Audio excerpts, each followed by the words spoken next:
Welcome.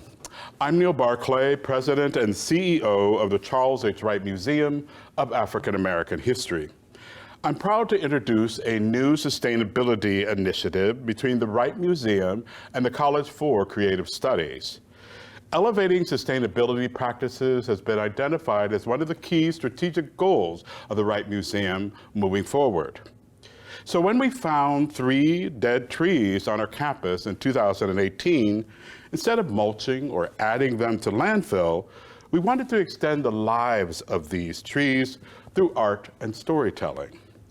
As a result, we recently launched the inaugural d.Tree studio. This tree symposium is our seed, and we have watered it by preparing a treeposium and a meditation video directed by Akeem Salman. Through this work, we collectively realize the lessons these trees hold, that art is not neutral, and that we can tap into our humanity through nature.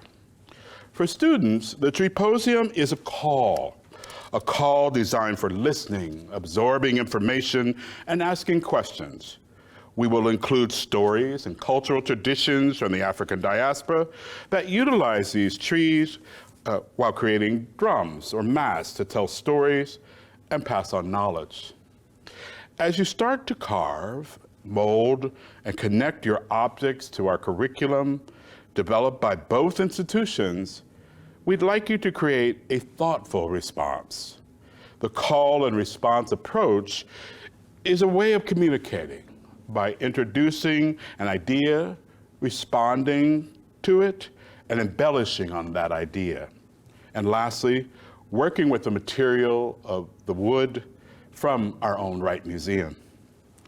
It is therefore my pleasure to introduce the virtual tree symposium, designed for you to listen to Detroiters while connecting to trees in our city, from the past, present, and future. I'd like to introduce our Chief Sustainability Officer, Leslie Tom, with a few words and acknowledgments for this novel project. Thank you, Neil. Hi, I'm Leslie Tom. I'm grateful both to the Wright Museum Board of Directors and executive leadership who both supports this project's vision of putting Mother Earth first. It does feel like we're continuing the lessons to design and implement projects for creating a green museum of the future in Detroit, Michigan. The Treeposium, a virtual tree symposium, is designed to bring together a rich combination of Detroit voices between artists, landscape architects, Detroit residents, students, educators, culture keepers, and our elders. They will hold a conversation on what the Detroit trees have seen from the past, present, and future. I am grateful that an African American museum and an art and design college are pushing the boundaries for this multidisciplinary effort, starting with the trees. I recognize our collective impact on environmental racism.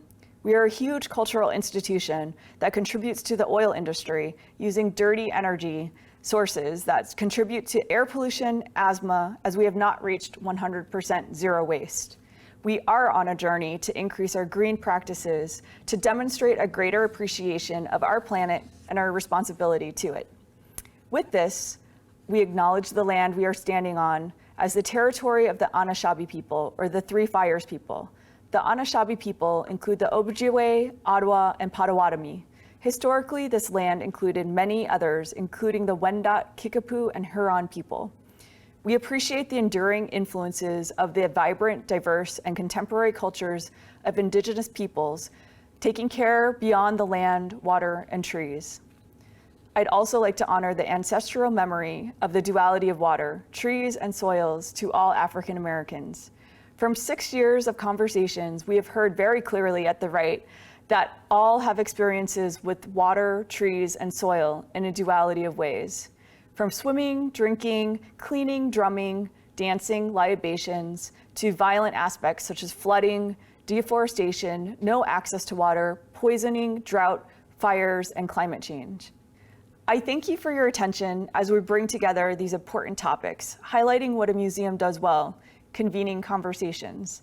We set up a treeposium for the 12 inaugural d.Tree studio students. We proudly are part of Design Corps' Month of Design in September, opening this virtual session to a wider audience to witness. I invite everyone here to our January exhibition where we will showcase all the work of the students. This event will take place in the former building of where the Charles H. Wright Museum was located on Kirby Street in Detroit, Michigan, across from where we are now, currently the College for Creative Studies.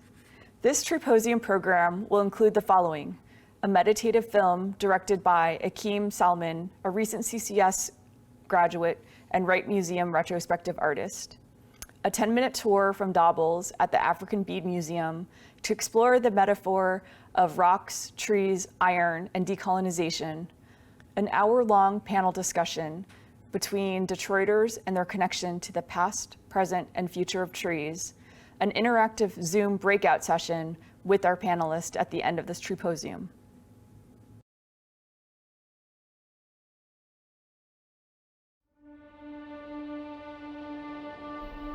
There is something magical about the trees of Detroit.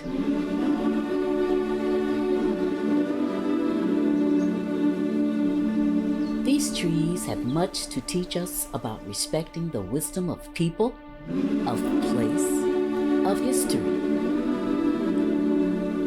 The relationship between people and trees has often been difficult here. From deforestation centuries ago to bankruptcy-fueled neglect more recently. But the destiny of people and trees remain entwined here in Detroit. The trees in our neighborhoods are sacred. They breathe out oxygen to keep us alive. They connect us to past humanity.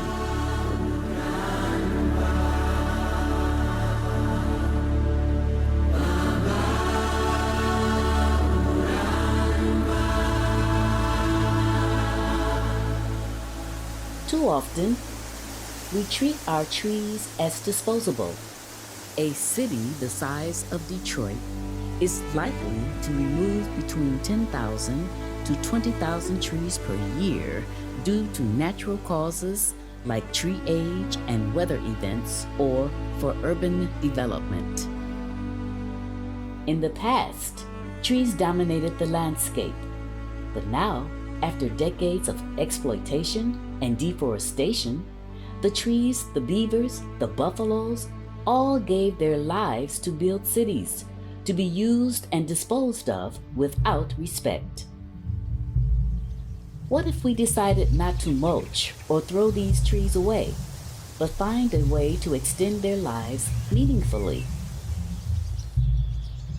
Various countries in Africa have a distinctive material culture where masks, drums, and sculptures hold stories. Wisdom is embedded and passed down through these objects and the stories they hold. Listen to the drum. It is an invitation, calling you to find a way to extend the lives and the stories of Detroit's trees.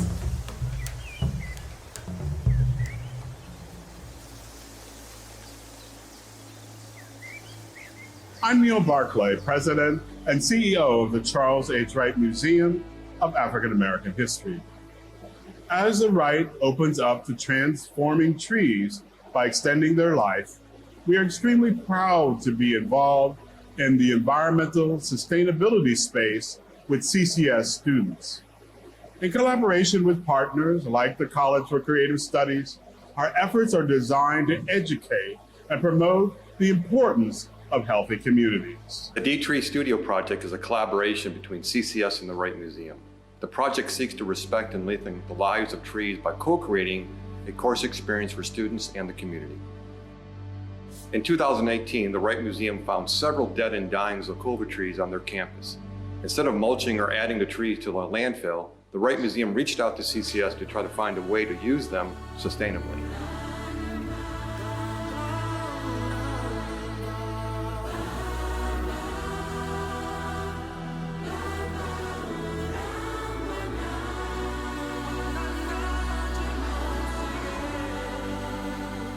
Trees have much to say, and we really do need to listen. As the artist experiences this encounter, so does the tree. We wish the artist to listen to the tree, to be informed of its life, and to use that experience to extend the life of the tree. This requires humility and reverence. Join us on this journey. Attend our Treeposium Tuesday, September 21st, and our final exhibition in January 2022. Visit our website, d.Tree.me, for more information.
I'm Dabls, and this is an installation that is titled Iron Teaching Rocks How to Rust.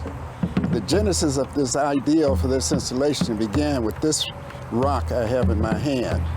I picked it up out on this field about 23 years ago, and I noticed that the rock has iron has stained the rocks.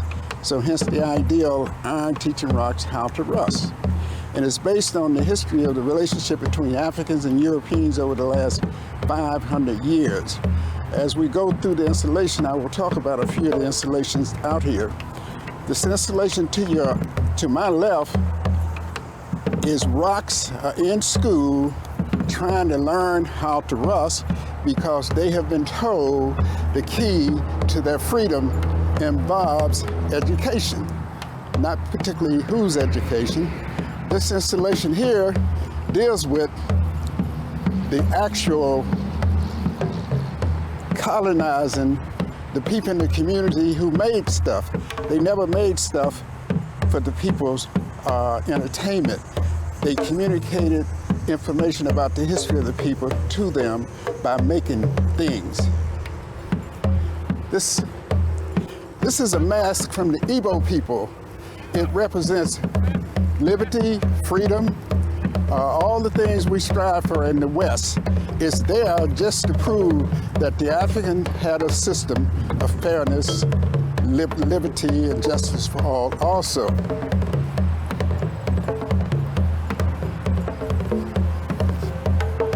Iron, the installation to my left here, iron was catching so much slack, it decided that it would allow people to protest.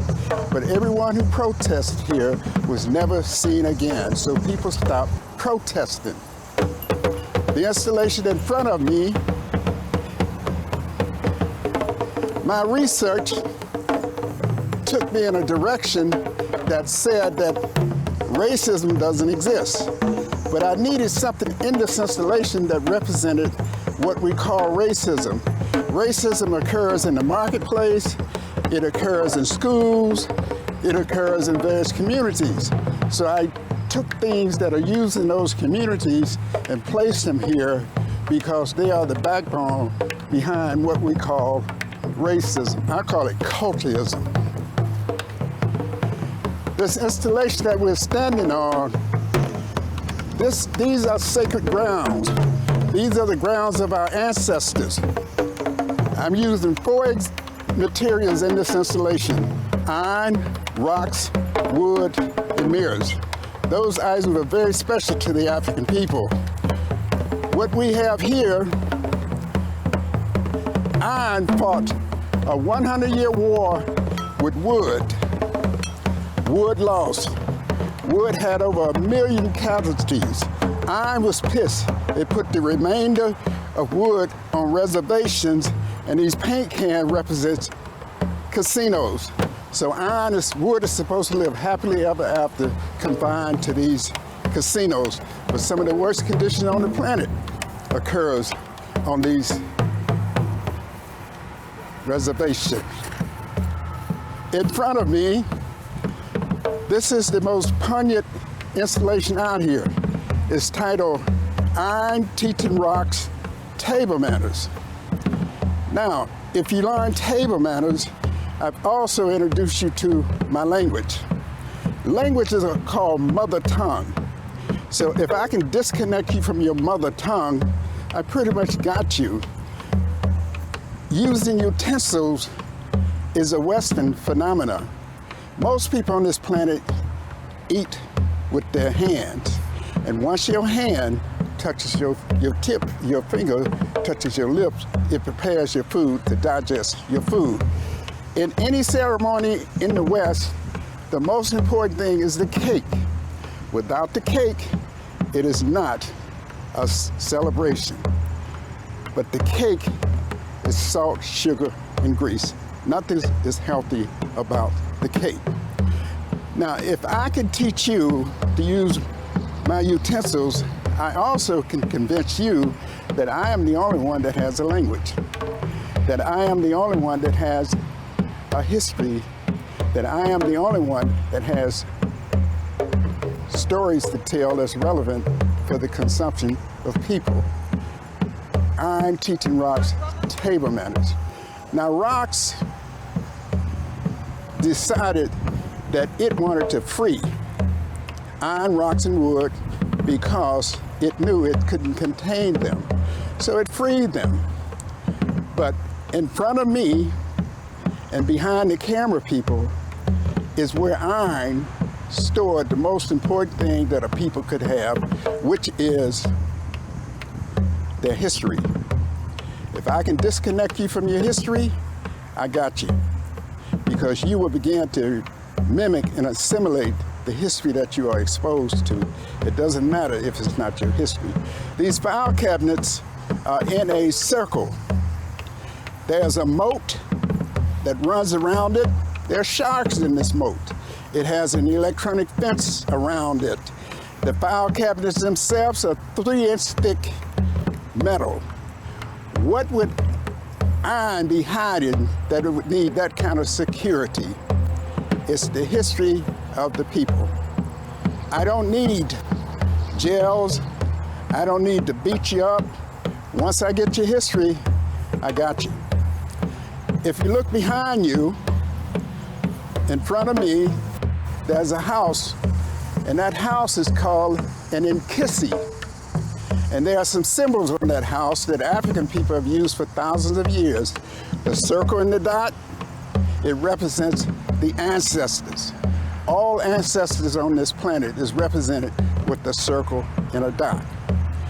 If you go to the back of that house, you will see iron. Iron is magical. Our ancestors saw the importance of iron. In fact, we can't live without iron. Iron, there's enough iron in each and every one of us to make a 3-inch nail. Now, this installation was based on the use of wood. No other people on the planet had a special relationship with the tree like African people. This installation here is dealing with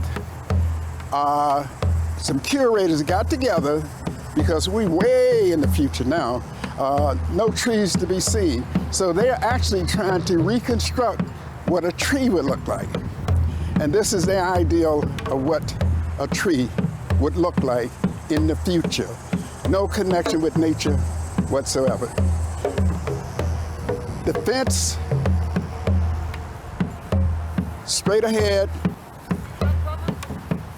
This is my version of the Middle Passage. The Middle Passage, I focus on three things that could occur on that Middle Passage. The captain didn't like you, he'd throw you in the water. If you took sick, he'd toss you in the water. If you died, he'd toss you in the water. So the Atlanta floor is full of the remains of our ancestors, those that were not consumed by other animals. And this is my interpretation of the Middle Passage. Behind you, the concept of time in front of me. Time really does not exist. You couldn't tell me what time it was unless you had a device, a watch, or a clock, or a TV. Africans traditionally, up until the arrival of the European, saw time based on nature, 4 quarters. You were born, about halfway through, you married, you reached to the bottom, your family is pretty much off from there on, then you become an elder. And once you become an elder, you actually prepare to become an ancestor. So the African system involved our life, what we call life, evolving to what we knew nothing about. And the sculpture pieces is where the wood come in again, were used to create sculpture pieces of mask to house the ancestor that escaped once you made your transformation. So the Iron Teaching Rocks How to Rust installation deals with about 500 years of African history told through a metaphor and storytelling, which is the best way that African people disseminated very important information through these proverbs, metaphors, and stories that were available in the community.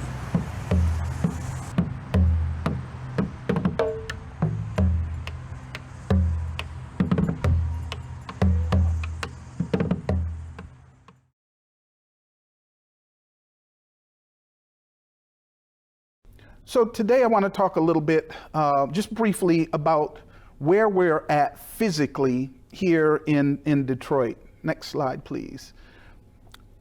So what we're looking at now is the they call the pre-settlement vegetation map. This map was compiled from many different sources, but also through the natural features inventory through the state of Michigan. So what we're looking at is the lay of the land, or the landscape typologies that were here before the area was colonized and everything was cut down and removed. So if you see the red star in the center, that's where the Charles H. Wright is. That purple area around that denotes that this is a hardwood swamp, and that's the dominant species of tree that was, or the landscape typology for this area. So within that landscape, you had red maple, silver maple, green ash, you had tulip trees, several different types of oak tree, and American elms as well. And that landscape probably looked a little like this on the next slide. And so it's wooded, it's heavily wooded with undergrowth. Next slide. With possibly some sort of water, and the soils will determine what that water was. But this is pretty much what this neighborhood looked like before it was all cut down and removed. Next slide, please. This next slide shows the natural watersheds of Detroit, and so where the star was on the previous map. This area is part of the watershed that drains towards the Detroit River. Next slide. So the next slide here shows the FEMA flood maps. I want to kind of draw some attention to the green area in the corner. So these are the areas that flood and how they flood. Next slide.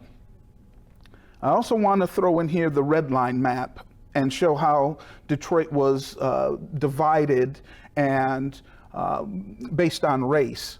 and what those effects and how that affected the natural systems, but also the people who lived in these areas. Next slide, please. So the next slide shows the natural or the tree canopy of the city. And this comes from 2008, so it's a little older, but you can see kind of the lighter area down towards the riverfront. And now I'll show some other things shortly here just to kind of solidify where I want to go with this point. Next slide. So this slide shows the heat island effect and where we're having a situation where there is excessive warming due to the amount of concrete, but also due to the lack of trees in these areas. And so the heat island effect can be directly connected to the trees that we have or don't have. And the next slide. And so this next slide shows where we would be prioritizing plantings based on pollution, and as was discussed, how particulates can be filtered by trees because we have a lot of areas where the asthma rates and other respiratory illness are very high. And so these areas where will show that there needs to be some priority given in some of these areas because of the instances of pollution that we can then mitigate with trees. And that's the end of my slides. I just want to thank you all for participating and for allowing me the time to talk to you about these very important things. Thank you.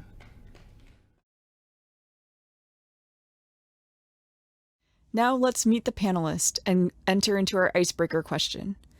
If Detroit trees could talk, what would they say? Yes, I'm called the face of the d.Treeposium program. I am an educator, former social worker, mother, grandmother. And the question of if trees could talk reminds me of the fact that I think the trees would say to remember our illustrious scientist, George Washington Carver. And he established a relationship with the forest, and he went out into the forest and he asked God to give him all of the secrets of the forest. And he said nothing happened. And then he said he went back into the forest and he said, God, just give me a little bit, just a little bit. And all the secrets of the peanut and the soybean and soil and crop rotation opened up to him. And I think that that story always inspires me and always allows me to reflect on the fact that the trees would tell us, remember what he did.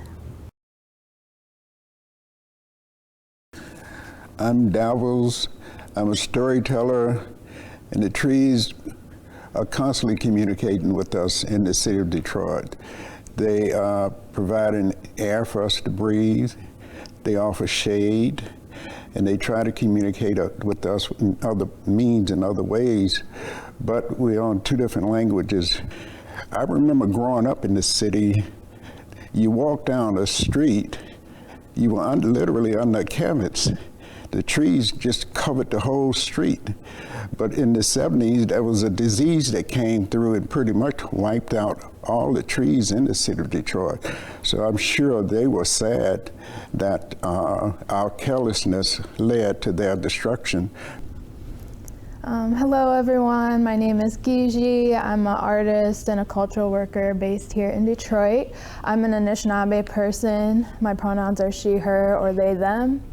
And like everyone else on the panel, I think we all know that trees do speak. And with my culture and our cosmologies, we know that trees speak, and we are in conversation with them all the time. I think the Detroit trees would have so much to say to us, so much about history.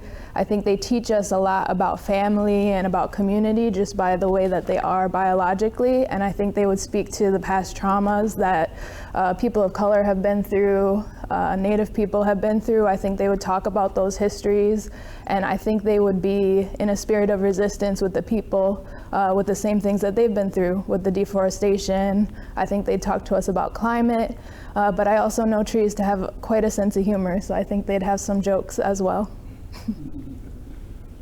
My name is Charles Cross. I'm the Director of Landscape Architecture and Urban Design at the Detroit Collaborative Design Center, which is part of the University of Detroit Mercy School of Architecture and Community Design.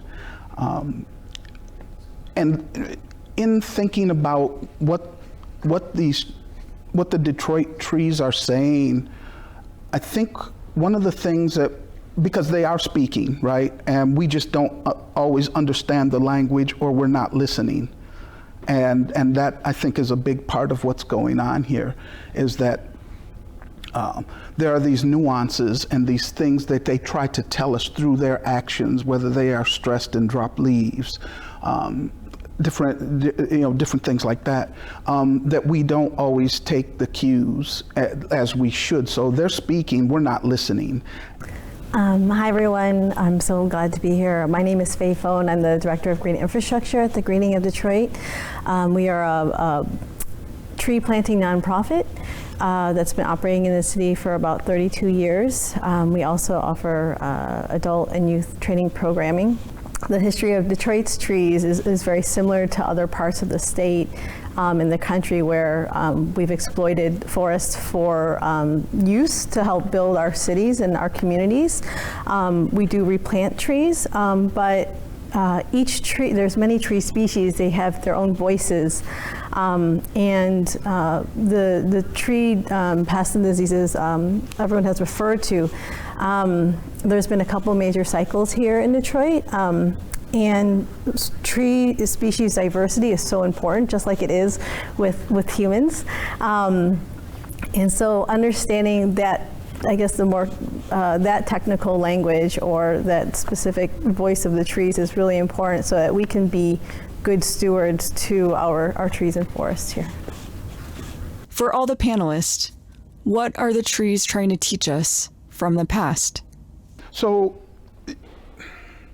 the trees will, and trees tell us about past issues. If you take a dead tree down, you can count the rings, you can find the age, you can see when there was trauma, when there was drought. So it gives you a history lesson about the conditions of that period and what the trees, but also what those people may have been going through at that time. Building off of Charles's comment about tree rings, I think the amazing thing is when you have a tree ring and it's so huge and that tree is 100 or 200 or 300 years old, and as humans, we translate that to other folks who can't see that information with dates and historic events that help tie us to this history. And at the same time, we don't have to wait for a tree to fall to cut and translate it, but also that these trees that are large, if we're fortunate enough to see these large, beautiful trees, you might also see that they are declining at the same time. There's increases and declines from whether it's a lightning that hurt a limb, but even though some areas may be declining, it's still creating food for insects and birds and nesting space. It's also creating homes and shade at the same time. So I always like to reflect on what it's providing, and it's been providing that over a long period of time. I'm always interested in the history of the interest in trees. But the problem was that people were actually growing trees, because this was an agrarian society in the 1850s. And, but they were doing it and there was no planning to it. So around the 1900s, when people were, or even before, a little before that, there was a development of a commission to actually begin to plan and manage the tree population, and also to deal with the issue of the infestation of this moth that was killing trees. And at different periods, this got very difficult. The other issue was the fact that the development of Detroit was growing. And so there was also, with that development came the electrical system that was being built in the city and actually around the country. But this was an area where I think it was Henry Ford and Thomas Edison, and they came together. Thomas Edison had investors and invested money in this electrical system. So there was an interest in trees, but a lot of that interest was around,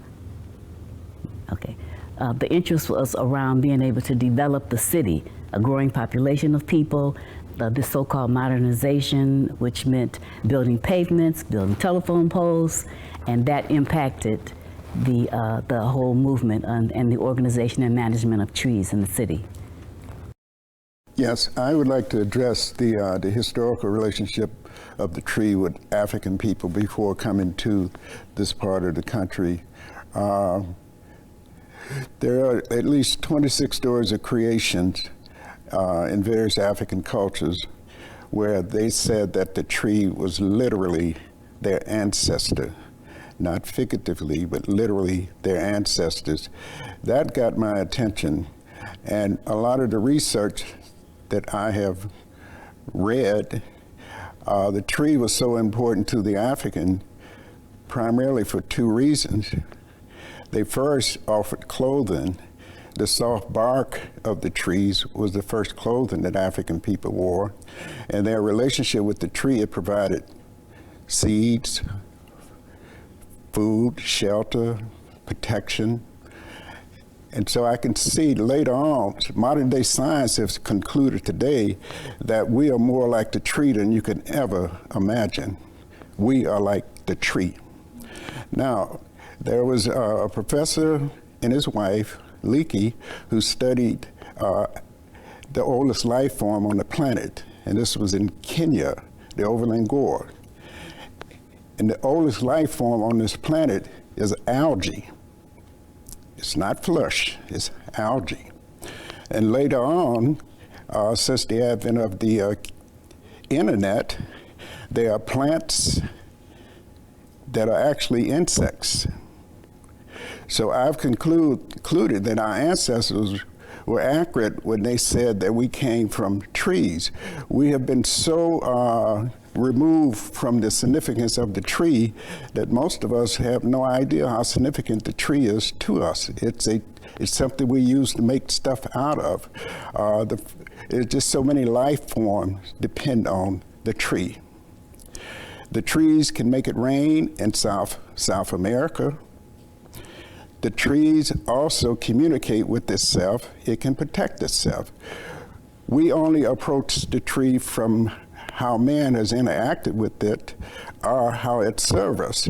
But the African people approached it as to how it was interacting with them. When a tree was cut down, the tree would lay in the grass there for at least 3 days for the Inyama to escape, because the tree had a spirit that was unique to animals and plant life. So the African concept of the tree, we brought that with us when we came to this country. Thank you, Dabls, for what you shared. That really made my spirit smile when he shared about the trees being our ancestors. The trees do have a spirit, and I think my perspective is a little different in that the trees teaching us about the past, I think they would tell us more of the same. I think their messages are pretty consistent. I mean, they're so magical, they're very big, they have very strong root systems, so their message is very rooted. I think it speaks to relationality, how we are supposed to be relating to one another. And the fact that we've come so far from this and started these deforestation projects and with settler colonialism and slavery and the history of this nation, we haven't been listening to the trees or treating them as relatives. And I think another lesson from the trees with those spiritual practices as well as ours are that the trees are a being themselves. So they teach us about autonomy, self-determination, consent, right? So we offer our medicines before we do anything with a tree. You know, we have that conversation, treat them as a being, ask them what do they want, you know, for their nation before making a move. So I think those lessons are embedded in the histories of what the trees would speak to us about. And these are very profound statements, and that is part of the underpinnings of understanding what these beings provide us. They provide us with some of this history and some of this information. Unfortunately, I did my Fulbright work in Brazil, and they have given full rein to corporate interests to cut and burn what is considered the lungs of the world. So if these are the lungs of the world and they're providing oxygen, not just for their geography, but through the geography of the world, the earth, and you have a government that promotes the slashing and burning and the murder of indigenous peoples who live in those communities with those trees, I think is a crime against humanity, and should be addressed as such. And I just want to say that, because if we don't learn anything, you know, this is, you're destroying the way the earth breathes, and you can't, that's going to cause irreparable harm, and we have to look at how that can be mitigated at some point. Thank you for your last answers. This is for anyone. What could we learn from the trees in the present? Well, our ancestors knew that the past teaches us more than we can ever learn from the future. So if we continue on the road we are on now, there are those who would do their own research and include the tree in our future, and that would back off the people from destroying it just for its raw materials. It has to be put into the human experience, and that's what we're doing here now, associating it with, it's more personal to us than we can ever imagine. And we're just sitting around and allowing people to destroy the tree. I took an interest in the tree in 1999. Most of the installations are based on the tree and how we just use it for whatever we want and throw away the parts we don't need. Most cultures on this planet recycled every aspect of the tree, and we respected the use of that tree. And that has to come back through forms like this, talking about the scientific information about the tree and the emotional aspect that various cultures had about the tree. Michigan, I think, was once large, 60, 90% tree cover. And I just also want to share, because you mentioned Brazil, that not all parts of the world can sustain the same amount of tree cover, and forests look different in each geography. And that in Michigan, especially in Detroit and Southeast Michigan, was a floodplain because of the glaciers that were here many, I would like to say a million years ago, but maybe I should correct that before this final edit. And so our geography has a unique soil and conditions that allow certain trees to grow here versus other places. And I guess in terms of how that brings us to the future is how do we understand trees individually, and then as a forest, whether we're in an urban area or we're an area that's more rural in the sense of it can hold this dense tree cover as a way to help us understand and then better steward.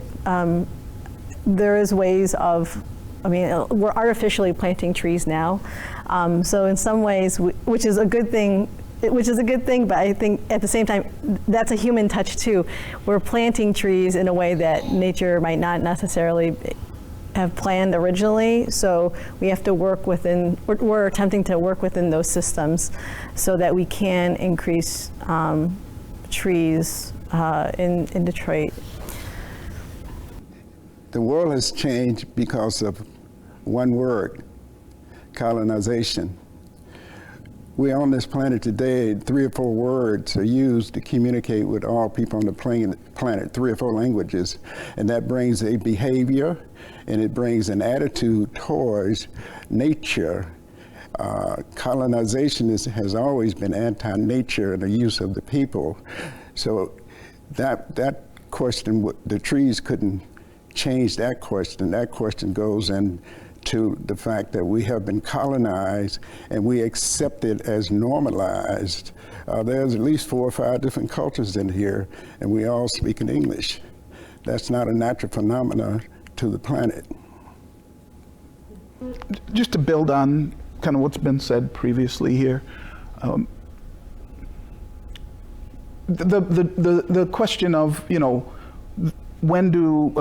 how do we are using trees and we're using them in ways that are not always serving the best purposes. We want to, you know, profit motive. You know, what's that bottom line? We got to, you know, and we don't take the time to understand that these trees do increase property values, and they will provide shade, and they provide habitat. They provide food. They provide all of these things that we take for granted and that we just walk by every day. And yeah, they disrupt our movement through the city sometimes with that sidewalk that's buckled up. And it disrupts us when a branch falls, or you know, when the squirrels are tearing your yard up, planting the acorns. And so I think one of the things we can step back for a moment and understand that these trees have many, many different purposes. It's not just to cut down and to send it to the sawmill so we can get X number of board feet out of it and sell lumber.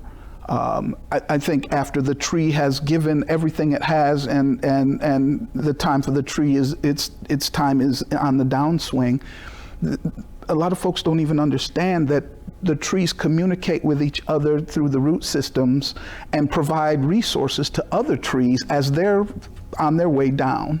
And just to add, between what Ms. Etta was saying and Charles here, is that we think of trees, I mean, and kind of, I guess, thinking on as resources, as a positive, and that's kind of how my work is that it's a resource, and trees, the property values, the lumber, of course, but they literally clean the air that we breathe. And we talk about this, they create oxygen, right? But in that process where they're literally taking in energy and H2O, I'm sorry, carbon dioxide, and then breaking that into oxygen and absorbing the carbon to build and grow, they're also taking in air pollution. They're also managing PM2, which is PM 2.5, which is a particulate matter, very small particulate matter that's created from manufacturing, from diesel engines. We know that communities of color, low-income communities, are often in areas where they experience the most pollution and therefore experience the most environmental justice issues, and trees can help support cleaning that air. It takes in sulfur and nitrogen, NO2, so they are providing unseen benefits, and I think that's an important part. Like, the things that we don't see are below ground, but also there are a lot of tangible benefits that are not seen that we can definitely, that I hope through this programming can expose more residents and just people to.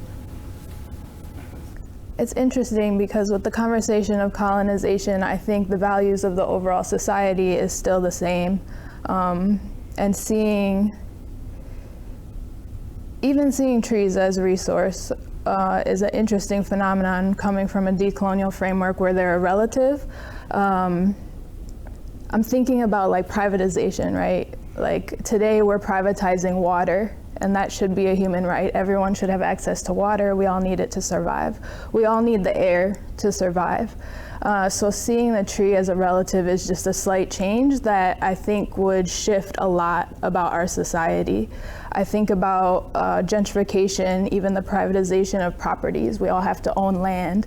And there was this tree in Southwest Detroit that I would always visit to gather my medicines, and it was interesting to see the changes. She was a cedar tree. It's very hard to find cedars in the hood, but I would get my medicines there and talk to her and offer my medicines back to her. And she was behind a gas station, and so there was a lot of trash, but there was a new owner, so it got cleaned up, and she was really nice and accessible, and I was so happy for her. But then just recently I went back, and there was a fence around her, like the person who lived in the house like wanted to fence in everything. And just thinking about like how it would be if the land was free, if the water was free, and we were able to just interact with all our relatives in a different way, how would that change the society? I wonder also if that person who fenced it was fencing it to protect the tree from people that might create trash or have might cause it harm as well. In the 1990s, there were 2,000 toxic sites that were opened up in the state of Michigan, and there was it was opened up to development. Okay, and there's an area which is near where I live that there was a lot of toxicity dumped in this particular area. And it's had a devastating impact on the entire environment, and the trees are really suffering. That is a deep concern because it's not only the disruption of the trees, but the trees have a relationship with the little animals in the ground, and I don't see any worms anymore when it rains. And you know, you're concerned, okay? You know, there needs to be a study done of this area. It's a well-known area in the city of Detroit, and those are things that people really need to investigate, and the community needs to be made aware of it, and conversations are important to have to help to build solutions to that issue, for that issue. We had a situation where the city was in bankruptcy, you know, General Motors and Chrysler in bankruptcy as well. And this made a shift in how things are being funded and what's being funded. And so you have a situation where, okay, you know what, we can't do this anymore. And so this is where maintenance and those types of activities they weren't kept up in the way they should have been. Those services were cut. And so then you have these trees that maybe need to be pruned, or maybe have been infested by, you know, one of these invasive species of beetle or whatever it may be. And so now you have a lot of trees dying and no one there to take care of them. And so you have limbs falling, trees falling, and then people's perception is like, well, you know, all these trees, you know, why are they falling over? Why are these branches, you know? And so in some folks' mind, that made some people take a different look and maybe change the relationship they had with these trees because they're not being maintained anymore. And so how can I, you know, this limb could fall on my house, or this limb is going to fall and block our street, or could fall and hurt someone. And I think that may have taken people aback and made them kind of reassess how they reassess their relationship with trees in their environment. Absolutely. Just to add to that, I think the decline in investment began in the 50s. Just for, and not speaking from personal experience, but looking at like the timeline and understanding where the city was not investing in the same amount of tree work that's needed from way back. And I know more recently we're thinking about emerald ash borer that was noticed in 2002 officially, but had probably been circulating for a while. But even before then, we had Dutch elm disease. And further back, I wasn't sure, it was a certain tussock moth. And that was, I think, more in the 30s, I believe. So it's successive in maintaining forests for any municipality. And whenever we say municipality and city, it's a construct very different than a forest out in the wilderness, which also has a different type of management that's needed. But for example, a healthy tree should be at least pruned 3 times before they turn 30. When you do it earlier, it's less expensive, it's easier because even a resident could do something like that if it's on your own property. But a lot of cities don't always do that. And obviously with Detroit, the amount of resources they had available in their forestry department, I don't know the exact numbers of how many they have. I know it's more now, but even now resources are really limited for the amount of work. So that investment that should have happened in the 70s or the 80s, 90s, we're still catching up. Even Highland Park just recently removed 700 trees that were very rightly, they're hazardous trees. They're old and they're dropping limbs, and that's a safety concern. And so kind of juggling or just understanding the relationship of trees and people is important, because the negative aspects are very valid and relevant. All the positive parts of trees are very valid and relevant, and I think tree planting practices wasn't as well regulated. I think had a decline, but we're doing much better now in how we understand trees and choosing the right tree for the right place. But I think the important part is really engaging with having the community, the conversations coming from the community, and understanding what their interests are, and helping to make those plans happen as well, because there is so much to learn and to know, and not one person can learn that all by themselves, or a community. Thanks. This is for all the panelists. The d.Tree studio students are in this room. What would help inform their creative expression? What are the new future stories we want to embed into these wood objects? I would say the students should realize that we're trying to have an unnatural relationship with trees in urban areas. We can't protect trees. Trees have protected us for thousands of years, and they were here when man came to the planet. And they will consume a city, and that's what we fight against. They have to grow like people want them to grow. It's not natural to have trees in the city the way they are designed. So maybe those students should think in terms of having tree parks, allowing trees to grow in that area that will grow, as opposed to having them shading our houses and pulling up our concrete. It's unnatural. Now, all of this is part of the colonizer.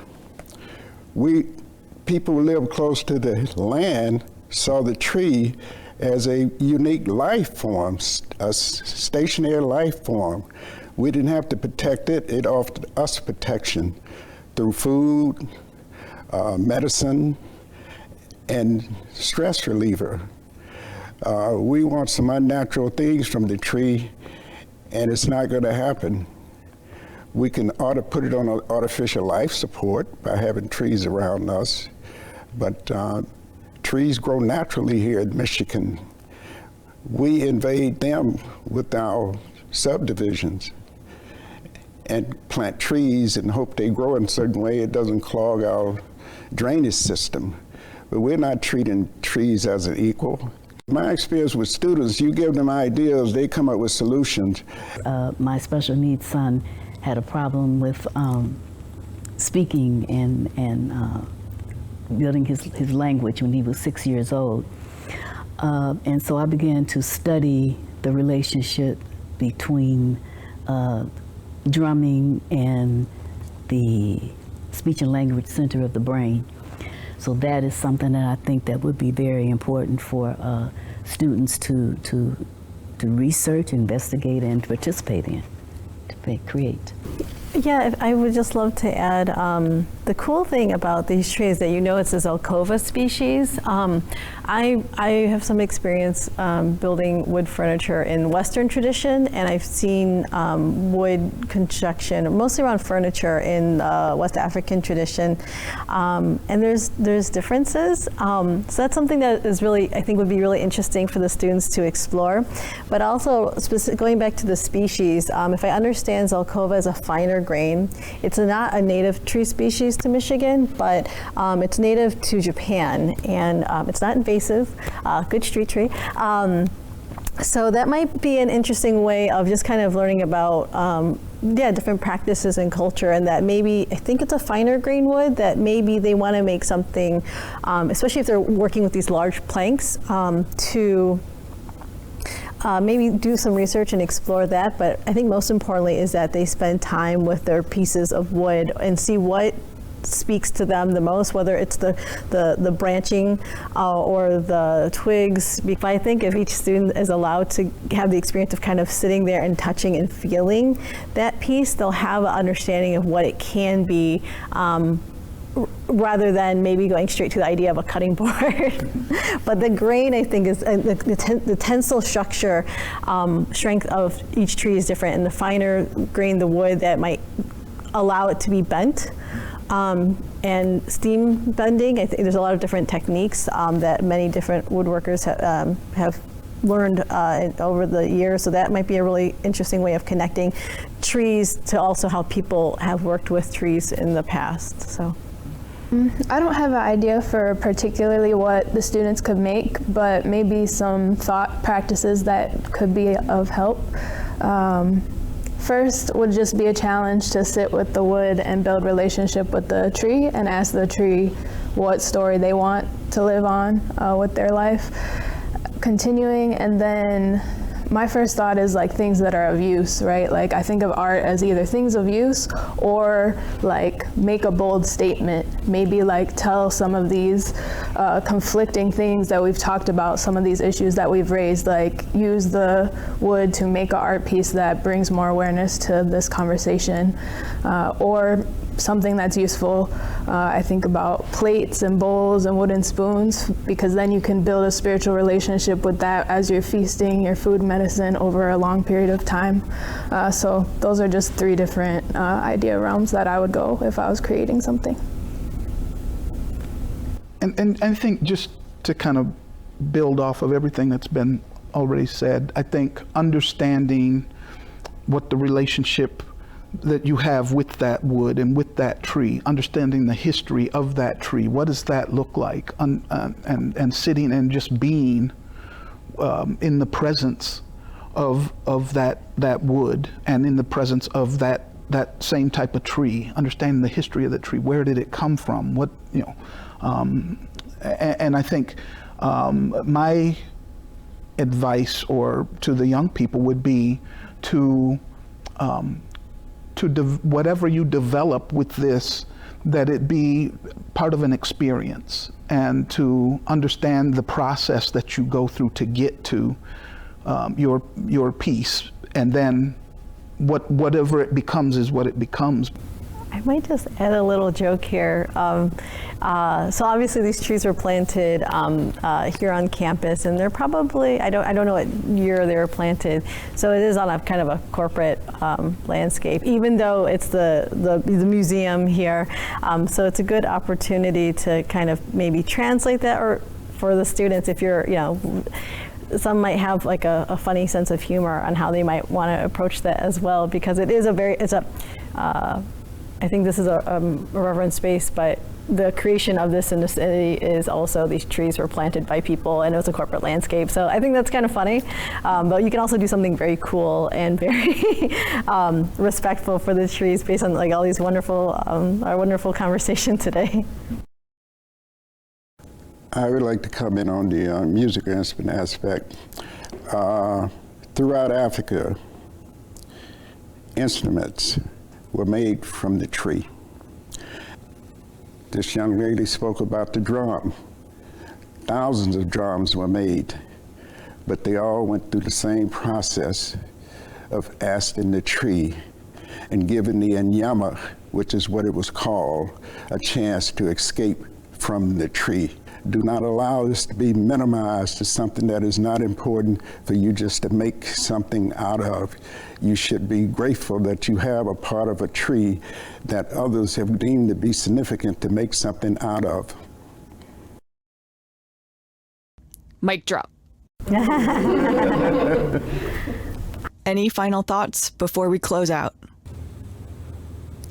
It is I think, all of our prayer that we will, from this Treeposium, expand our consciousness of understanding our relationship to the earth, because as we've said here, the earth is a living being, and everything that we do to it affects us. So if we are destroying the trees and other things related to the tree, because everything is related to the tree, we also are limiting our time here on this planet. So that is very important, and it, you know, this process is accelerating. The flooding and the high temperatures and all those things, we're going to be devastated if we don't make changes internally and externally. It's important for each one of us. To piggyback off what you just said, the tree is the most significant thing on this planet. If you wanted to pick something that was worthy of saving, it's connected with everything, all forms of life form, and it is a life form in itself that we have been educated out of thinking of as a life form. Life is not just people. It's rock, stone, plants. Thank you.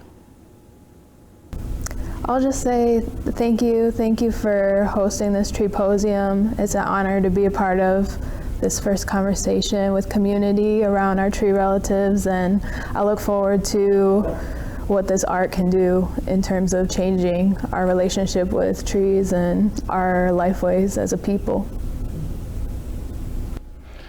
And just to echo, thank you for this opportunity. I've learned so much today, and I really appreciate what everyone brought to the table this morning.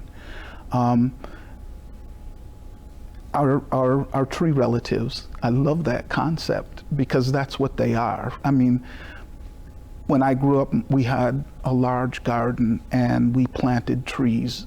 We planted apple trees and pears and peaches and plums, and I grew up maintaining those trees, and I got a perspective of that a lot of people don't get.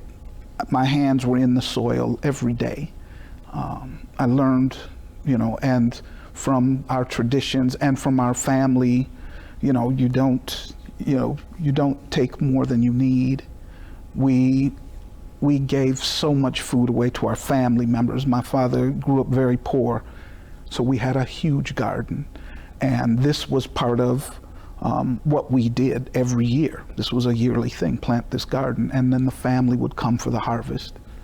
And so I think we need to reassess our relationship with our tree families, our tree, those tree relatives, and understand what they're bringing to the table, and how we need to treat them before they leave us. And then we won't have those things and that relationship that we have with those plants and every other thing that they provide, the habitat, the shade, all these other things. I think that's just very important that we make sure that we understand what that relationship is about, and we need to make sure that we are more accommodating to our relatives. Thank you so much to all the panelists. Thank you, panelists. That was so informative, and I appreciate all your comments. I'd like to now invite all the people watching to join our Zoom room link. So if you're in live stream, Facebook or YouTube, please look at the comment section and find our Zoom invite. Enter our Zoom room, and once you're in, change your name into which room you'd like to enter. Then you can find our panelists to be able to continue this conversation live.